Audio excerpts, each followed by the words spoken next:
Welcome back, everyone, to the Valor Media episodes and stories on Dr. George Carillet's life. And the last episode, Dr. George Carillet introduced the work of TMI in Crimea, where he worked primarily with Crimean American College. And he'll touch on that, and he will also touch on early years, starting with the good stories. Well, for those who are back, welcome back. And if you didn't hear the previous session, then you missed the part. That's the background for what I'm about to tell you. And so I introduced my ministry. My ministry is called Teaching Ministries International, but I worked with Crimean American College. I was on the team leader for team expansion, and I was appointed by Kentucky Christian University College at the time. So it all gets kind of complicated if you try to keep up with things. But I'm telling stories about the impact, the impressions, and things like that, rather than a strict chronology. But that's the background then. Working with Crimean American College was my primary ministry, and I was involved in teaching, preaching, organizing, developing, promoting, etc. Yes, and publishing. So as partnerships go, we started out with quite an elaborate partnership. So did you catch that? My own ministry, Teaching Ministries International. I was appointed as team leader by team expansion for the missionaries that were there. Some were working among the Crimean Tatars, others among the Russian Ukrainians. And I was appointed by Kentucky Christian College, now university. And so I had 3 or 4 organizations to be responsible to. And over the next number of years, I established, I think, 2 nonprofits and 2 or 3 for-profits in order to propel the ministry forward. It was pretty complicated living and working over there. This was 1993 that I did my survey trip. In 1994 that I moved over there. And then shortly after that first semester, my wife, Laverne, joined me. So how it all started then after I got over there, and at another time and place, I told about how you couldn't get there from here type of thing with the trains and being interrogated when I got to Crimea because I was filming something I shouldn't have. So a lot of little stories that now I can't remember whether I told bits and pieces of this before or not. So just in case I might be repeating myself, I'm moving right along to say, okay, what was it like then after my wife and I were there to work with the college? So the college was a joint venture between Kentucky Christian College and Crimean College, called at that time Crimean American College. The only school of its kind to be offering a bachelor's degree, state appointed, state accredited, state licensed, and it also would have very soon a minor in biblical studies, particularly for translators and teachers of English. So we have 2 majors, one teachers of English and German, the other translators of English and German. And it was a small school, started out as just a language school before it became a college. And we had rented facilities from a famous Soviet factory, Prodmash. They made everything from canned food to the cans that the canned food was in, to farm equipment and so forth. And we rented their kindergarten building. You'd have to understand that after the fall of communism, nobody knew really how to function as a democracy or in free enterprise. The people who were most savvy about what to do with this tremendous change going on were the crooks, both the politicians who were crooks and others who saw their opportunity to become gang leaders. And so we had mafias and mafia wannabes, and I got tangled up in some of them from time to time. But it made it difficult to chart a clear course. And it was like, just as soon as you thought you were doing something legal, then you discovered that actually it was somewhat illegal, or at least in a gray area. But then again, nothing was in a clear area. Nothing was straight. But I just went there to teach Bible, English Bible. My wife was there to teach English workshops, English idioms, expressions. And we were there to share the love of Christ, the grace of God with people who, the only thing they knew about Christianity is what they gleaned from the Russian Orthodox Church, often at a distance. I had students who identified themselves both as atheists and Russian Orthodox Christians. culturally, they were Russian Orthodox, or so they thought. Otherwise, ideologically, they were atheists. So it was exciting for me, as I explained when I talked about the call that we had for Crimea. It was exciting for me to be working with college students who were oriented, to a materialistic, not in the sense of American and Western materialism, consumerism, but in the sense that the only thing that exists is matter. Of course, now that makes me think of something else. They had a lot of superstitions that the only basis of the superstitions would be if there were spirits that lived that you might be offending.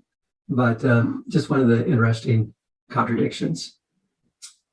So we rented this building, and the Podmaj company was no longer doing what they'd been doing in the Soviet Union as one of the top companies of their kind. They didn't charge us a lot of rent, but they didn't renovate the place either. We had no heating for, I believe it was 3 years. I have pictures of all of us, bundled up, students bundled up, teachers bundled up. And it's almost like, with our breath, you could see our words. So you don't need to write on a chalkboard, just read them there in our breath. Slight exaggeration, but you get the point. So it was an exciting time to realize that there we were behind our curtain where we had worked in the 70s. I've been back a number of times since then, briefly. An old building, a kindergarten building, cold, sometimes damp, basement not usable. You get the picture. But like happens when you're excited about what you're doing, for those of you who are campers, you understand that inconvenience is not a hindrance to you enjoying camping. But if you're like my wife, well, camping's like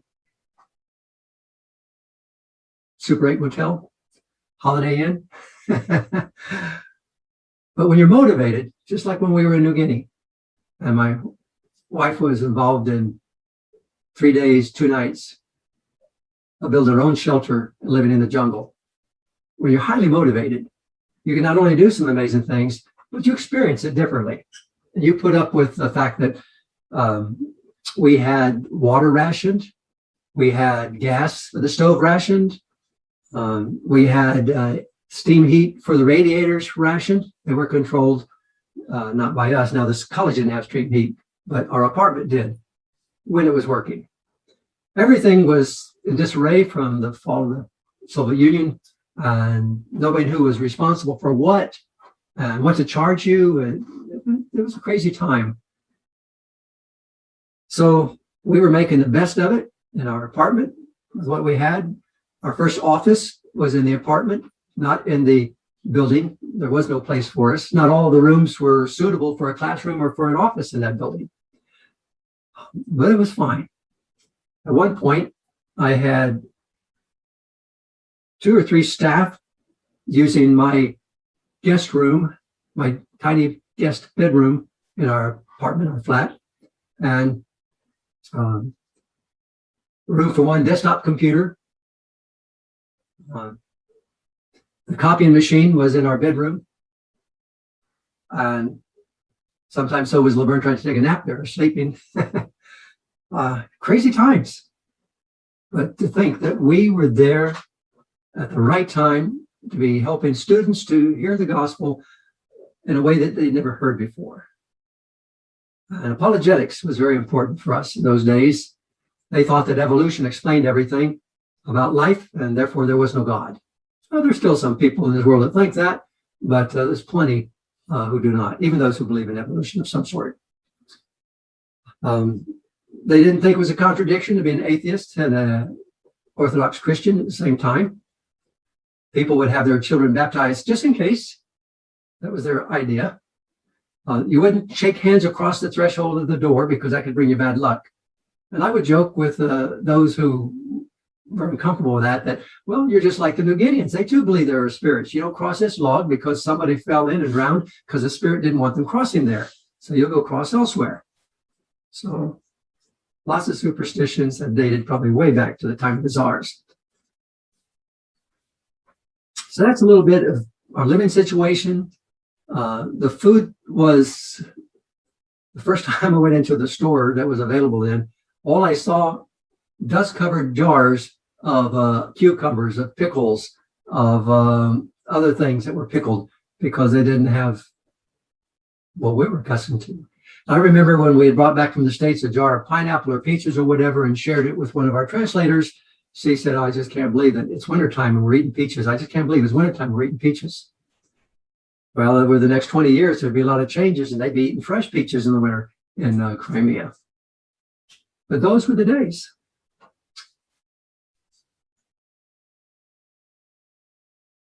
One of the problems that came up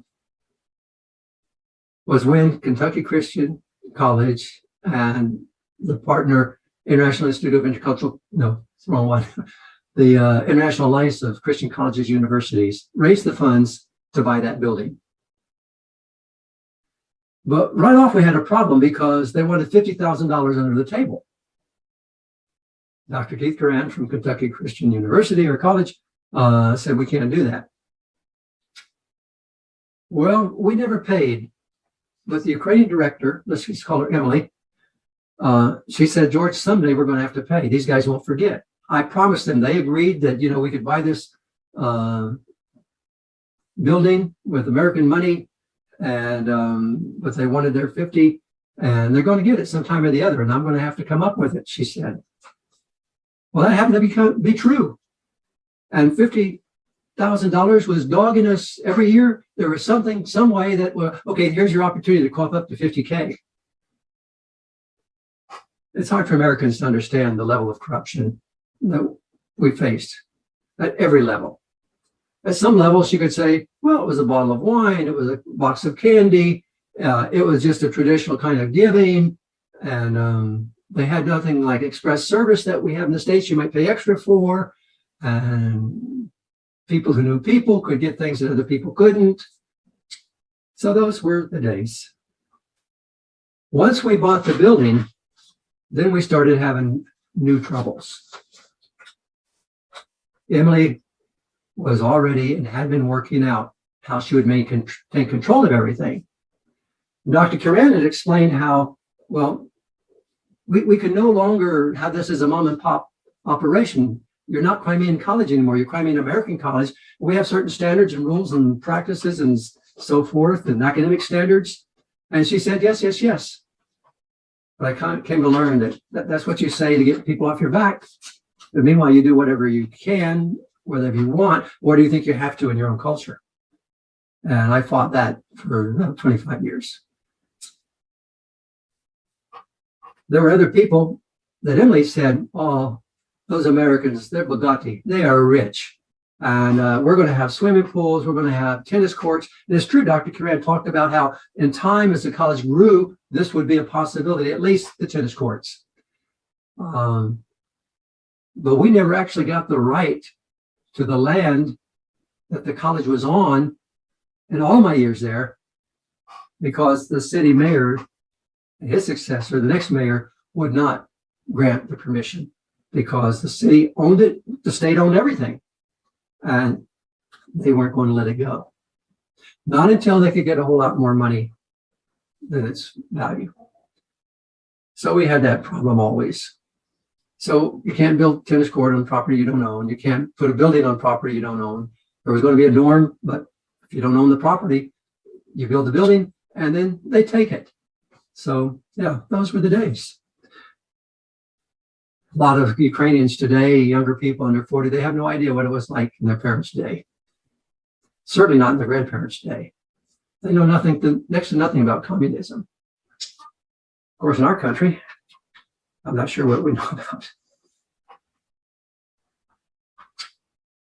So there we were in this building. There it became evident that Emily was trying to take control. And she was reneging on agreements that had been made with Kentucky Christian University. And I was the representative to Kentucky Christian and the International Alliance of Christian College Universities. And I was doing a rock and a hard place all the time. So I tell you some of these things for you to understand that there's bad news and there's good news. And they were going side by side. Sometimes one seemed more dominant than the other. And lots of the times it was more like, well, the bad news, just a bunch of dogs nipping at your heels. not lethal, just nuisance. Other times it was like, yeah, threats on my life, threats to take the college away from us entirely, and so forth. But the good news was indeed the gospel. And I was teaching it, and my partner from the U.S., Bill Alt, teaching it. My wife, Laverne, his wife, Missy, were working with young people. There were others there with Team Expansion. They were also working with young people. And the nominally Muslim folks that I mentioned, the Crimean Tatars. So we had a community of missionaries, and we had a community of nationals who had become Christians. And I had every opportunity I wanted to preach at Simferopol Christian Church. I had opportunity to teach about leadership and church polity, that's church governance, about responsibility for elders and deacons, ministers. Once a week, we would hold forth with a room full of young people, university people, people from the church, older people. We were just crammed in the room, and Laverne was, fixing tea, as is culturally traditional there. And things were hot in the sense that they were glowing and going, but also because there's a lot of difference of opinion about how you should do things. If you grow up in an authoritarian society, then you think that the minister should be authoritarian. Or if you have elders, elders should be authoritarian. If somebody thinks that they're not exercising enough authority because it's being thwarted, then you're going to have a clash. So that was just another cultural thing. And so they turned to me as the outsider to referee at times and to explain what I understood from scriptures. Years later, a fellow who I baptized into Christ and later became a leader of the church and founded his own apologetics ministry, the Christian Center for Science and Apologetics. He wrote a book about church leadership when it was dedicated to me, credited me with the things that he had learned through my guiding him through the scriptures. So I have a copy of that book dedicated to me. So there are some things that you sow the seeds, and it's another year, another 5 years, another 10 years, another 20 years or more, and you see that God's word does not come back void. Don't always accomplish the purposes you hope for it, but it accomplishes his purposes nonetheless. So I was teaching. We were having young people in our home. Laverne has always been the great baker and cook and hospitality person. I was a bridge builder, like a broker, trying to bring people together, both for financial reasons and ministry reasons and so forth. And it was a good position to be in because it took my education and it took my experience at missions and put them together in a way where we were in the right place at the right time. I can't say it was the easiest place that we've been, but we were at the right place at the right time. Oh, did I have some doubts from time to time? Sure. Am I doing what I'm doing out of some sense of loyalty or commitment? But actually, I'm not hearing God's voice. I'm confusing his with mine. You ask those questions. My nature is that the tougher things are, the more I feel like I have to hang in there. God wants me to hang in there. So if God wants me to go in another direction, he has to get rough with me, and you might say, because I'm otherwise a little hard of hearing, I think. Actually, from the time I did the survey in 94 or 93, the time we moved there in 94, I had some missionaries who were leaving the field there telling me I should go too. There were problems between Russian Ukrainians and the Crimean Tatars. There was talk of war. There were the gangs with the machine gunning of the, for example, I think it was called the Cafe or the Bar California. And there were the burnings of restaurants that when somebody wanted to take it over and the people that founded it didn't want to give it to them, there were assassinations. So, on the one hand, it wasn't a great place to be from security and safety. We had no kids, at least with us, and it was just us. And we felt like the nationals that we worked with would see that we were kept safe. We just need to be street smart. But this was the turmoil in those days. But building bridges is a really important aspect of missionary work, bringing people together that they need each other, they can help each other, just they don't know each other yet. And so I saw that more and more becoming my particular niche. Other good news things happened later with the establishing of the Man of the Christian Worldview, translated from Russian into literal English, Man of the Christian Worldview conferences and symposiums. I've mentioned that briefly in the last episode. I'll say something at another time about it. All right, I'm going to tell one little story about that, how the conference got started, and then we're going to close that for tonight. So I'm teaching in the first year, and there was a cholera epidemic. Now remember, there's a water shortage. There's a shortage of everything. The mind just made me think of some other things and maybe tell you later about how they tried to solve that with fire hoses. But here we have, I lost myself, I think, between. So we had this cholera epidemic. All the universities, and we're in a large university town, are closed, except Crimea American College is still functioning. We're small, I don't remember now, 100, 120 students. And later we grow to 180, maybe 200. And Dr. Yanovsky tells his son, who's studying psychiatry at the university, one of the universities, medical university, says, hey, I hear that Emily, her school is still open. There's Americans there and they're teaching in English. So this will help your English to improve. Go ask them if they can let you sit in on the class. So he comes and he is directed to Bill Altman's class. He's the younger of the two of us. He's a young man. And Bill says, well, I'm on a really dry subject right now. I think you'd find it more interesting to go to Dr. Carillet's class. So Taras then is introduced to my class and he sits in the back. Afterwards, we have a little conversation.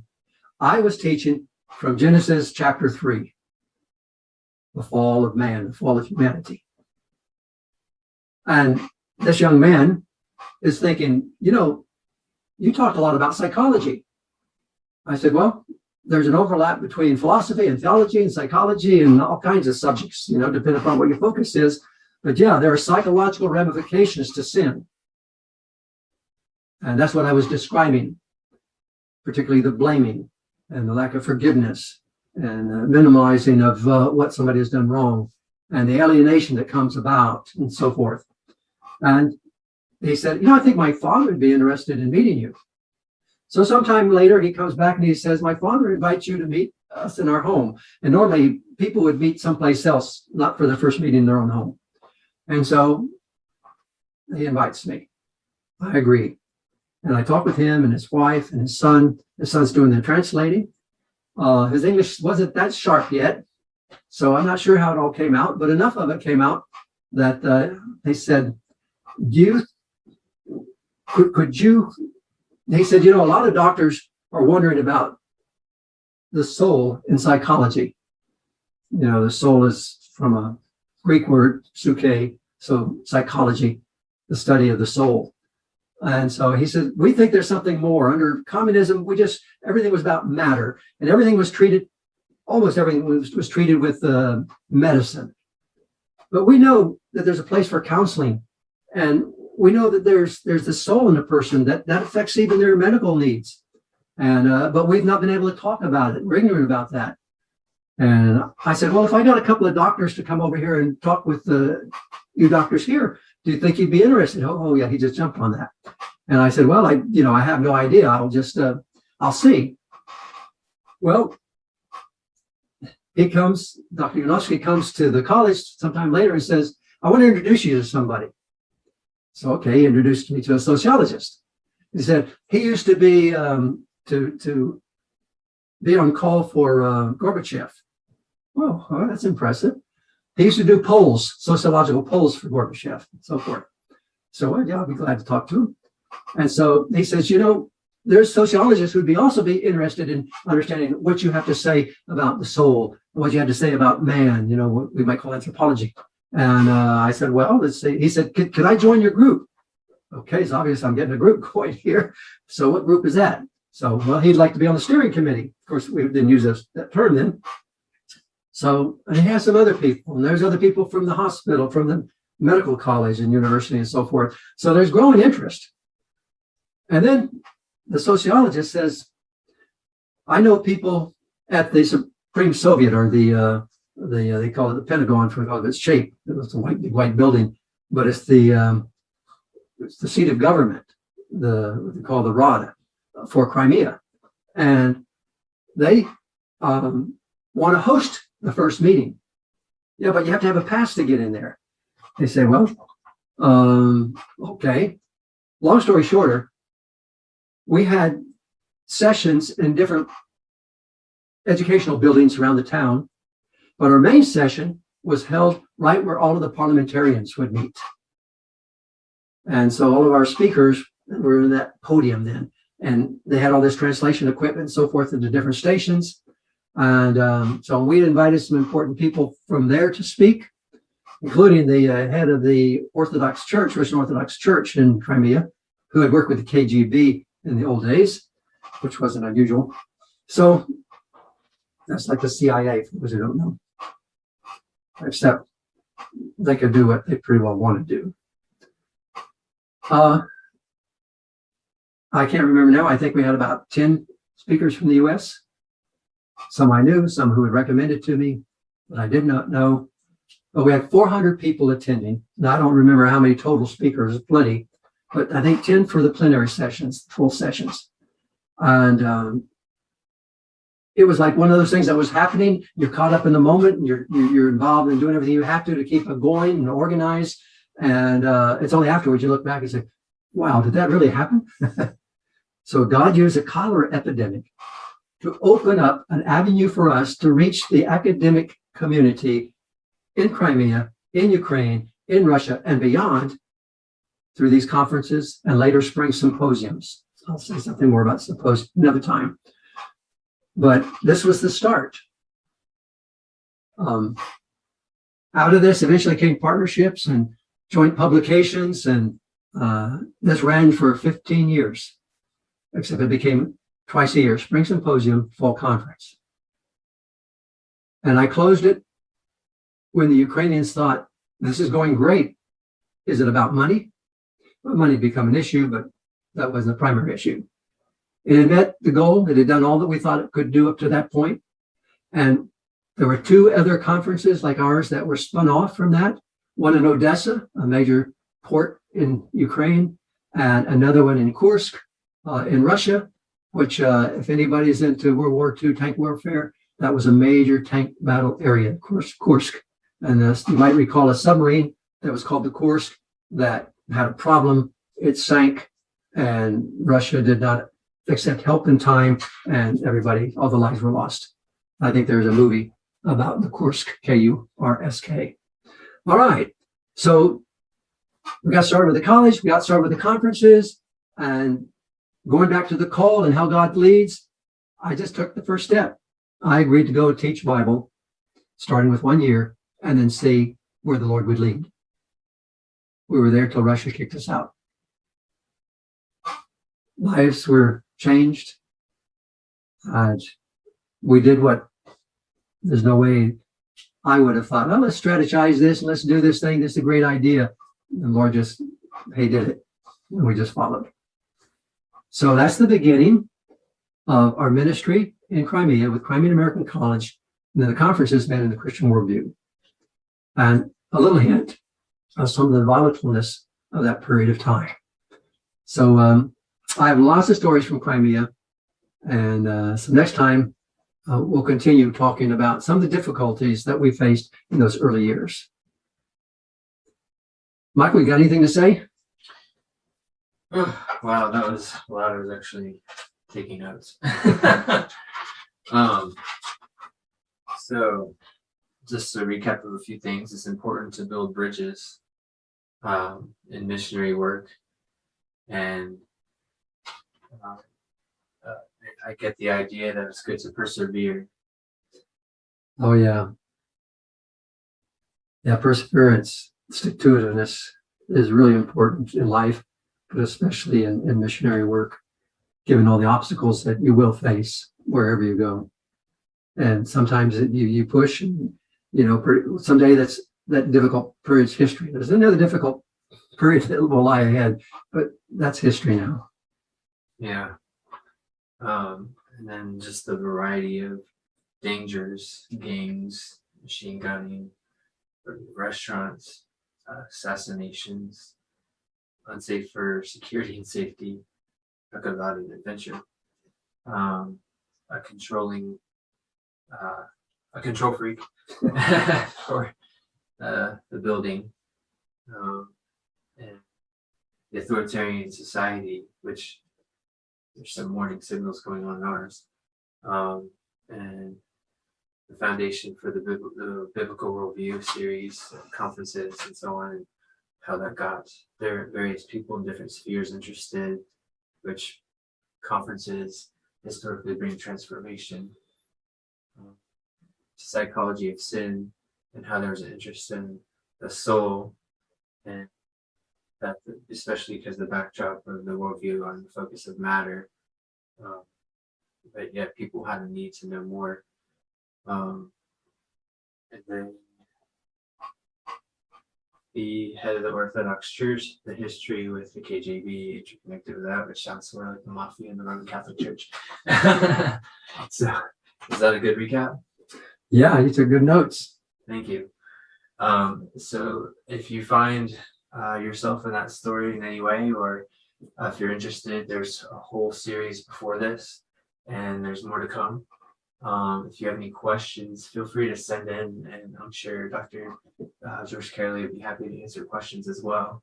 I know that Ward, he's been on here before, he's actually wanting me to talk to him about his mission, find out where he's going.